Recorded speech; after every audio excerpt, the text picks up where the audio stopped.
আসসালামু আলাইকুম, কেমন আছেন সবাই? এখন ভালো আছি এই কথাটা বলতেও না অনেক কষ্ট লাগে ভিতরে।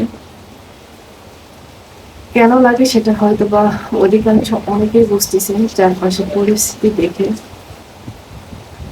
পৃথিবীতে একটা মা তিলে তিলে কিন্তু একটা বাচ্চাকে পৃথিবীতে নিয়ে আসে।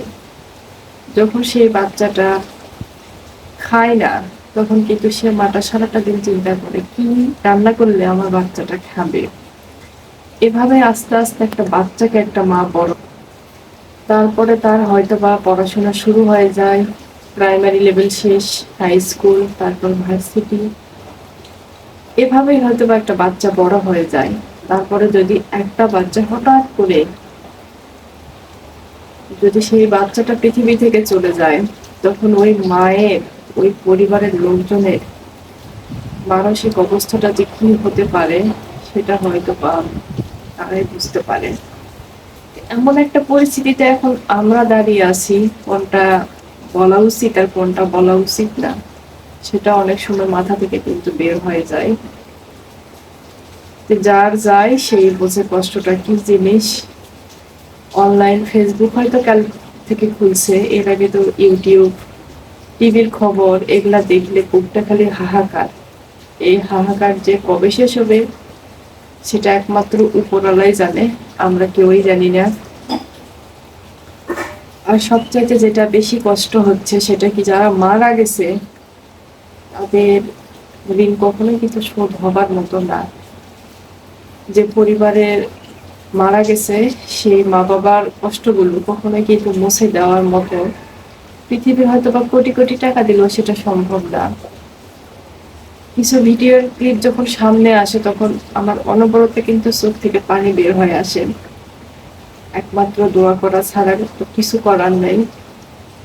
সেরকমই একটা ক্লিপ আজকে ফজরের নামাজের পরে আমার যখন আর কি ঢুকছিলাম ইউটিউবে আসছে, আমার এতটা কষ্ট লাগতেছিল কি বলবো। ছোট ছোট নিষ্পাপ বাচ্চা যারা, কেউ মায়ের কোলে, কেউ বাবার কোলে, কেউ বাবার হাত ধরে রাস্তায়, আল্লাহ তাআলা তাদেরকেও রেহাই দেয়নি। সাভারেও একটা বাচ্চা মারা গেছে, 11 বছর বয়স, তার সাদ নাম।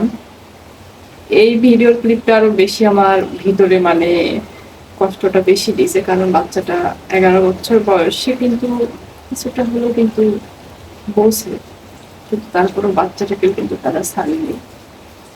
এটা দেখার পরে আরো বেশি কষ্ট লাগতেছে যে আমার বাচ্চাও তো এইভাবে হয়তো বা একদিন রাস্তাতে কোনো আন্দোলন করতে পারে, সেও যদি এরকম অবস্থায় পরিণত হয়, এটা ভাবতে গেলেই আমার ভিতরটা ভারী হয়ে আসতেছে। আল্লাহ তাআলা কখনো কারো যেন এরকম কঠিন পরীক্ষা না নেয় যে একটা বাচ্চা দুনিয়া থেকে মা বাবার সামনেই চলে যাচ্ছে। এই কষ্টটা মা বাবা যতদিন পৃথিবীতে থাকবে ততদিন তো তাদের